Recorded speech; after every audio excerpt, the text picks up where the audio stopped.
शांताई, तुमचं जेवण झालं का? जेवण करून आले का तुम्ही? नाही ग बाई, आज घरी होती तर म्हटलं आरामशीरच करतो म्हटलं स्वयंपाक. चहा घ्या पेली आणि झाडझूड गिडझूड केली आणि मग मन नाही लागे घरात, तर म्हटलं चल म्हटलं तुला भेटून येतो म्हटलं जराशी. आणि पिंटू आली, विचारतो म्हटलं कसं काय चालू आहे. तर गेला काय त्याच्या ऑफिसवर? नाही हो शांताई, ते ऑफिसची नोकरी सुटली आता. ते दुसरीकडे प्रयत्न करून राहिले.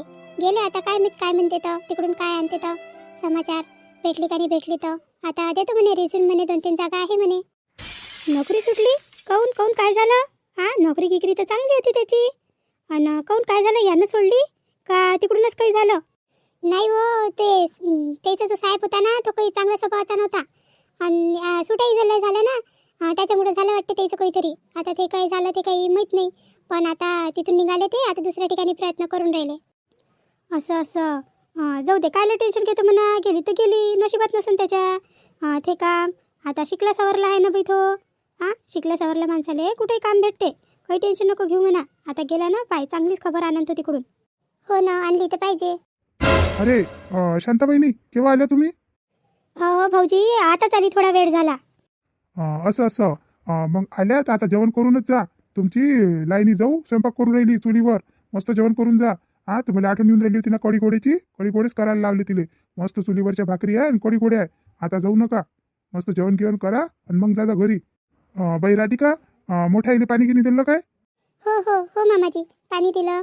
चहा नाही घेत म्हणे, म्हणून चहा नाही केला. अरे आता काय चहा देतो, आता राहू दे. जेवण गिवण झाल्यावर करतो मस्त चहा. आता सध्या पाय तुझी सासू तिथं करून राहिली स्वयंपाक. पाय जरा असं तिला जाऊन पण करून राहिली होती. काय करून राहिली, उलटा आपट झाला का नाही झाला तो स्वयंपाक, जाय बरं. अरे देवा, काय गरमी होऊन राहिली बाप्पा, काय ऊन लागून राहिली. अरे मंदा, झाला काय स्वयंपाक, झाला काय? हा झाला ना स्वयंपाक. काय गरमी होऊन राहिली बाप्पा इकडे. लाकडाचा येऊन राहिला, त्याची भाप लागून राहिली. आणि वरतून ऊन.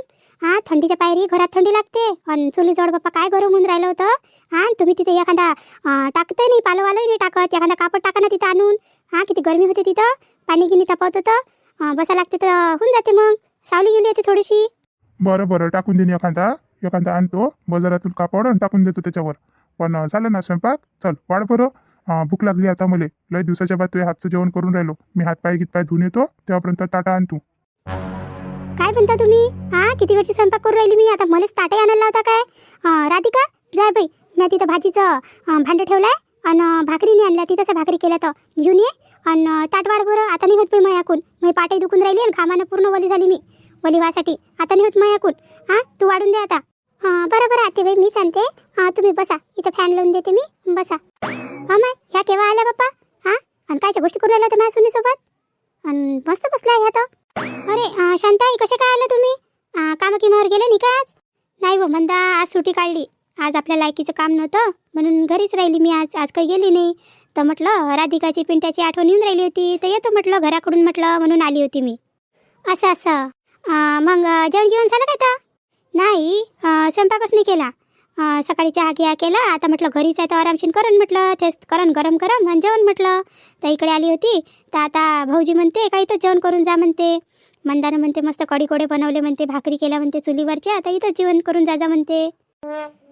आता तर पुन्हा गावात पेरनते का मंदानं कढी भाजी आणि भाकरी केल्या म्हणून. हो नाही तर काय, आता केले ना मी, चुलीवरच केले. आणि चुलीवर चांगले वाटते ते. आता त्याला आठवण येऊन राहिली होती. म्हणे मंदा, म्हणे तुझे हातचे कढी गोडे मस्त राहते म्हणे, तूच कर म्हणे. आता त्या राधिकाला एवढं काही जमत नाही. आता पोरी सोरीला काय एवढं समजते. आता आपण रजलं बुजलाय, आपल्याला मस्त भाज्या येते. तर म्हणे तुझ्या हातचंच कर म्हणे, आज तुझ्या हातचंच खायचं आहे म्हणे. म्हणून मी त्याच्यासाठी स्पेशल मी चुलीजवळ गेली आणि मस्त भाकरी केल्या आणि कढी गोळे केले. तुम्ही जेवण करून जा. आता तुम्ही लय दिवसाच्या नंतर माझ्या हातचं जेवण ना, मस्त जेवण केलं म्हटलं, बनवलं म्हटलं. काय घुमवते मले पहा ना. एवढी इले उरक आहे काय? उरक राहिले का माणसासाठी हे एवढ्या यानं चुलीवर स्वयंपाक करून म्हणून मला घुमवते. हिच्यापेक्षा जास्त जग पाहिलं म्हटलं मला घुमून राहिली ते इथं. जबरदस्तीनं पाठवलं असं इले स्वयंपाक करायसाठी, जाय म्हणून चुलीवर कर म्हणून झालं असं काही. पण आपण कायले विचारा, आपण जास्तीच्या गोष्टी काही करत ते. जाऊ द्या, आता म्हटलं आपल्याला आपल्या भाऊजीनं जेवण करायचं, तर मस्त जेवण करतो आणि जातो बाप्पा घराकडे. अरे रुपया, तू मला केव्हापर्यंत असं लपू फेडशील? तुला सांगितलं ना का तुला ह्या नात्याने काही ना काही नाव द्यायला लागल. असं केव्हापर्यंत चालणार आहे? आता पाय, तू काही ना काही ठोक निर्णय घे, त्याच्याशिवाय काही होणार नाही म्हटलं. हे पाय पूजा, जसं चालून राहिलं तसं चालू दे, कारण की हे खूपच मोठी चूक झाली म्हटलं आता.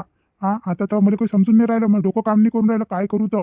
आणि तू किती मॅटवं हा मी तुला फोन लावला तर तू येऊन बसून गेली इथं त्याही विचार नाही केला हा नवऱ्याला सोडलं आणि येऊन गेली रुपया हा कोण फोन करून राहिला होता मला तूच करून राहिला होता ना 50 वेळा फोन मला हा मला म्हणे का तुझ्यासोबतच लग्न करतो म्हणे माझी बायको गेली तर आता काही येत नाही म्हणे आणि मलाच म्हणून राहिला तू येऊन गेली म्हणून हा तू तर मॅटासारखा करून राहिला होता माझ्यासाठी आणि आता आली तर तुला एका एकाले पाठा लागून राहिलं बोलवासाठी तर एक जातही नाही हा फोन नाही उचलत माया काही नाही आता तर असं वाटतंय का नाक ना हे निर्णय घेतला त्यासोबत लग्न करायचा पहिले तर त्या काही केलं नाही आणि आता काय करणार आहे तू अमाय बाई हे चंद्रभागाची पोरगी आणि ह्या रुपया काय करू राहिले इथं हा त्या दिवशी पद्माबाई म्हणे तिचं मन लय हे वाटून राहिलं होतं भारी भारी वाटून राहिलं होतं ह्या पोरीचं ऐकलं तर अशी गोष्ट आहे मग हे आहे ना म्हणून येऊन बसली वाटते हे नवऱ्याच्या इथून हा याले याले लाज नाही आहे का पद्माबाईच्या पोराले एवढी चांगली बायको आहे त्या दिवशी तर याची माय मोठी तारीफ करे बायकोची हा आणि ह्या असे धंदे करून राहिला पाहाचा आणि कायचा हा पाय बरं एक बायकोही आहे आणि दुसरी अजून अटकून ठेवली बापा बापा बापा बापा चांगलाच दिसते ह्या तर जुनं प्रेम उजवून राहिलं वाटतं यायचं हा आता आप झालं लग्न एकामेकाचे तर आपल्या संसारी लागून जा हा असे धंदे केल्यानं होत असते काय आणि एक माय पोर काय माय पोराले एकनी भेटून राहिली हा ना कुठची आणून राहिला तो नाही भेटून राहिली तर पहा जिथं पैसे आहे ना तिथं पोरीच पोरी आहे काही नाही पाहा लागत आणि पोरी म्हटलं पैसे पाहूनच लटकते नाही तर पोरी नाही येत काय होय रे रुपया काय होय हे पार्वती काकू कायचे धंदे होय हे हा काऊन बाई काय होय हे हा कायच्या गोष्टी करू राहिले तुम्ही दोघं मी काही नाही काकू काही नाही काहीच नाही असंच आम्ही इथून चाललो होतो तसं आज बोलत बसलो गोष्टी असं काही नाही रुपया मी आवाज देते वाटते हा मी येतो नंतर काकू म्हणे काम आहे माझ्या बापाने सांगितलं होतं मी येतो हा असं हा यायचं काही काळबेरं चालू आहे वाटते म्हणूनच पयाले हे दोघं हा यायचं काही राहिलं नसतं तर बोललं असते चांगल्यानं उभे राहिले असते माझ्यासमोर हा आता पाय आता सांगतो ना याच्या मायलाच सांगतो जाऊन हा असे धंदे करून राहिले म्हणून पाहिजे तू हे पोरग धंदे कराले हा ते बिचारी माय घरातल्या घरात विचार करत राहते का बाहेर काय होऊन राहिलं सण काय नाही हा पाहिले ना धाले हे पोरग आणि काय नाटकं करते बाप्पा एवढी चांगली बायको असून आणि तिले मॅटीले काही अक्कल नाहीये हा नवऱ्याला सोडून दिलं आणि येऊन गेली इथं ह्या पागलाच्या मागं कामाचा ना धंद्याचा हा 1 रुपयानी कमवत तो नुसतं बापाचा पैसा उडवते हा त्याच्या मागं लागली ती मॅटवानाची मी काय म्हणतो पद्मा आता जेवण घेऊन झालं म्हटलं मी येतो वावरातून चक्कर मारू ना तिकडे पाया लागते बाया आहे मी तर मग बाया काम नाही करत बरोबर त्याच्या मागं राहा लागते अव तुम्हाला म्हटलं म्या का मी येतो तुमच्यासोबत तर मला नाही नेत तुम्ही आता तुम्ही इकडे येता जेवण घेऊन करायले तर काय या लागते आपण दोघं सोबतच सकाळी शिदोरी घेऊन जायला जात जाऊ आणि मग तिथंच राहत जाऊ दिवसभर हा घरी काही गमत नाही कसंही वावरात दिवस निघून जाते हो मोठी आली वावरात येणारी 2 दिवस येशील आणि बिमार पडशील वावराचं काम होते का तुझ्या कोण आता घरात राहायची सवय पडली तुले वावरात थोडं राहते काय ऊन लागते हवा लागते पाणी लागते हवा बदल होईल तर अजून बिमार पडशील काही नको येऊ घरातच राही तू पोरीबारीवर लक्ष राहते आता सुनी एकटी राहील पोरगी एकटी राहील काही लागलं गिकलं तर आणून देतो तू काही नाही या लागत वावरात तसं चक्कर विकर मारायला नेईन म्हणे एखाद्या वेळेस पण आता सध्या नाही राय घरीच राय मी जातो हे पा हे असेच करते केव्हाही म्हटलं नाही यायले का म्या म्हणून मला वावरात तर नेत नाही म्हणजे तुला सवय नाही आहे सांगा तुम्ही आता हे नेनच नाही मले तर कशी सवय पडन हळूहळू होऊन जाईल मला सवय नेतच नाही ना काही म्हटलं ना तर नेतच नाही मला वावरात पद्माबाई हाय काय व घरात अमाय पार्वतीबाईचा आवाज येऊन राहिला आता काय म्हणून राहिली हाय ना ये ना अंदर ये ना काय चालू आहे व पद्माबाई काही नाही व माय आता जेवण घेऊन झालं हे रुपयाचे बाबा गेले वावरात म्हणे बाय आहे म्हणे पाहतो म्हणे तिकडे आता काय आहे आता बसणं आहे आराम करणं आहे जेवण झाल्यावर ये ना बस ना बरं झालं येऊन गेली 2 गोष्टी होते ये बस इकडे बोल ना बोल झालं जेवण घेऊन झालं तुझं अहो माय जेवण घेऊन झालं सगळं झालं तुला मी एक गोष्ट सांगायला आली होती हे रुपयाची बायको कुठे आहे रुपयाची बायको तू काय विचारून राहिली तिचं आता स्वयंपाक गिंपाक झाला जेवण घेऊन झाले आता तिकडचं पाहून राहिलं असेल त्या दोघी नंदा भावजा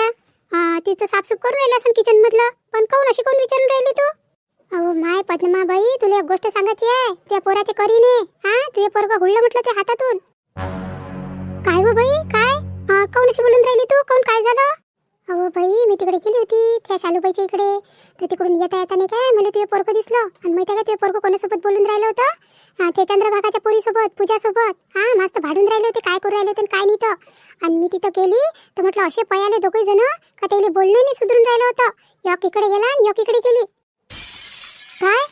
काय बोलून राहिली बाई तू हो काय हो पाय बाई ह्या पोराचं कसं करू मी याच्या बापाला माहीत झालं हे अशा धंदे करून राहिला म्हणून तर याचा बाप पुणे पाठ फोडून टाकन त्याची आता बायको लाईनीवर आली सगळं काही चांगलं आहे आणि कायले पाहिजे आली एवढे मला वाटूनच राहिलं होतं ना त्या दिवशी मी ऐकलं ना त्या चंद्रभागाच्या बाईच्या तोंडातून का ते पूजा आली म्हणून तर माझं मन तेव्हापासूनच धगधग करून राहिलं होतं. मला वाटलंच असं काही ना काही होईन म्हणून. बाई कसं करू मी आता? रुपयाच्या बाबाला ही गोष्ट माहीत झाली तर कायच करून तो माणूस त्याचं काय माहीत. आणि त्या पोरीले ती पोरगी कोण आली व बनवरा गिवरा सोडून? हा, त्या पोरीले काही समजलं नाही काय? अहो बाई, मी तिथं बोलायलाच गेली ना त्याच्यासोबत. दोघंही ते तिकडे गेली आणि ह्या इकडे गेला. 2 मिनिटं बोलले नाही ते माझ्यासोबत. नाही तर मी तिथंच विचारलं असतं त्याला आणि तिथंच पकडलं असतं. पण काय बोलू नाही त्यांना, मला पटापट पळून गेले ते. बाई काय करावं ह्या पोराचं? लग्नाच्या पहिले तेवढाच त्रास दिला यानं. आता सगळा संसार बरोबर चालू आहे तर आताही त्रास देऊन राहिला. याच्या यानं तो माणूस माया चूड घेऊन घेते, मलाच बोलते, म्हणते तुझ्या लाडानंच बिघडला म्हणते तो. आता कसंच करू मी? याला अक्कल नाही आहे काय? घरी बायको आहे, सगळं आहे. पण बाई पार्वती, तू या पाहिल्यानं काही चूक गिक तर नाही झाली ना? नाही तर सहजच बोलून राहिली असेल ते आणि तुझ्या मनात शंका आली. काही बोलतो पद्माबाई तू? वय झालं ना आता मय. मला एवढं नाही समजत काय कोण कसं बोलून राहिलं आणि कसं नाही. आणि चाल यायचं काही नाही राहिलं असतं तर हे असे पयाले असते काय? 2 मिनिटंही नाही बोलले. त्या पोरीची तर म्हटलं भोपडीच उलटून गेली होती. बाबा बस करून राहिली होती ते. ते पोरगही तसंच करे आणि पयाले ना बाई ते. आता तुला माझ्यावर विश्वास असन तर विश्वास कर बाप्पा. आता मग काम होतं तुले. मोठी गोष्ट घडायच्या पहिले म्हटलं तुला सांगून देतो. आता चांगलं नाही वाटत त्या दिवशी तू चिंता करून राहिली होती यायची तर. आता गावातल्या गोष्टी आहे, आपण एकामेकाले सांगा लागते ना. नाही तर हे मोठे कांड करून घेऊन म्हटलं हे लेकरं. म्हणून तुला कानावर सांगायला आली मी ही गोष्ट. अरे हे पार्वता काकू तर इथं बसली आहे. तिनं सांगितलं तर नाही मया आईले? मया आईले सांगितलं असं तर मग तर गेलो मी. आता कामातूनच गेलो. आता कसं करू? अरे देवा रे, आता तर बेकारच फसलो मी. वहिनी कसं झाला होता स्वयंपाक? तुमच्या जाऊच्या हातचा स्वयंपाक होता म्हटलं आजचा. काय पाहा लागते बाप्पा, जाऊच्या हातचा स्वयंपाक मस्त झाला होता. मस्त पोट भरून जेवली म्हटलं मी. बाई राधिका. मामाजी बोला ना. बाई आतापर्यंत पियुष आला नाही. झालं नाही काय त्याचं तिकडे गेला होता तर इंटरव्ह्यूसाठी? हो ना, आतापर्यंत आलेच नाही ते. औषध काऊन लागून राहिला काय माहित त्याले. कढीगोळ्याची भाजी असेल ना, मस्त कढीगोळी घे, डब्यात टाक आणि तुझ्या मोठ्या आईले देऊन दे. संध्याकाळी होऊन जाते मग त्याचं तेल स्वयंपाक नाही करायला लागत संध्याकाळी. हे पा मारला टमका त्यानं डब्याचा. हो बा, माझी आहे ना खूप मोठी भाजी केली होती आतेबाईनं. आहे खूप सारे गोळे आहे त्याच्यात आणि कढी खूप मोठी आहे. मी त्याला आणून देतो डब्यात. बाई लहानवाला डबा घेजो. जास्त काही खात नाही तुम्ही मोठी आई. 2 गोळे टाकजो त्याच्यात आणि कढी टाकजो 2 चमचे. होऊन जाते त्याचं. आणि मग अजून उरली गिरली तर मग काय 3 टाईम होऊन जाते त्याचे. एवढं खायला जाते का त्याला? आता ह्या वयात एकच भाजी 2-2, 3-3 वेळा पप्पा. 2च गोळे घेजो बाई आणि थोडीशीच कढी घेजो. हो आत्तेबाई. राहू दे ना, कायला देतं? करन ना मी स्वयंपाक. राहू दे. नाही व शांताबाई, असं कायले करता? अजून संध्याकाळी स्वयंपाक करान का तुम्ही? आताच तर निपलं तुमचं इथं. अजून संध्याकाळी करान. आणि मात्र कुत्र्या माणसाला जीवर येते. आता एवढी मोठी भाजी तर घेऊन जा ना. संध्याकाळी कर जा ना का? कशी टोमणे देते बाप्पा, एक वेळा खाऊ घालते ना हे बायको. बाई राधिका, मी काय म्हणतो, मी जायच्या पहिले बाई आपल्या यूट्यूब फॅमिलीचे नावं घेऊन घे. मग मी चालली जाईन घरी. आता माझ्यासमोरच घेऊन घे ना तू त्याचे नावं. हो ना शांताई, आता नाव घ्या लागन ना आपल्या माय बहिणीचे. सगळीचे नाव घ्या लागन. चला मग आता नाव घ्यायची सुरुवात करू आपण. रंजनाताई इंगोले, प्रियंकाताई वानखडे, अनिताताई तायडे, गिरीश बोडखे, समर्थ रमेश राऊत, मंगळूर पीर वाशिम, आचलताई झाडे, सुनंदाताई अंगारे नागपूर, मनीषाताई फोंदके, लताताई गोरे, मृदुलाताई अंगारे, निर्मलाताई रघुवंशी बल्लारपूर, ललिताताई भरडे, अभि, सुभदाताई गोठणकर, रश्मिताई दळवी, अस्मिताताई नलावडे, कविताताई सुनारकर, प्राचीताई मुडे संभाजीनगर, अनंता. तर आता आपल्या यूट्यूब फॅमिलीचे खूप खूप खूप धन्यवाद. ज्यांनी आपल्याला कमेंट केली आणि ज्यांनी नाही पण केली त्यांचे पण खूप आभार. ज्यांनी राधिकाचा व्हिडिओ पाहिला. आणि असाच तुमच्या राधिकाला साथ द्या आणि तुमच्या राधिकाला समोर द्या. आणि तुमच्या नावासमोर तुमच्या गावाचे नावही लिहा, जेणेकरून मी तुमच्या गावाचा उल्लेख माझ्या व्हिडिओमध्ये करेन. आणि जर कोणाला बड्डे विश करायचा असेल, कोणाला लग्नाचा वाढदिवस सांगायचा असेल तर तुम्ही तुमच्या राधिकासोबत शेअर करू शकता. कोणाला सरप्राईज द्यायचं असेल तेही तुम्ही शेअर करू शकता. आता या व्हिडिओमध्ये एवढंच. आता भेटू आपण पुढच्या व्हिडिओमध्ये. तेव्हापर्यंत तुमच्या राधिकाला रजा द्या.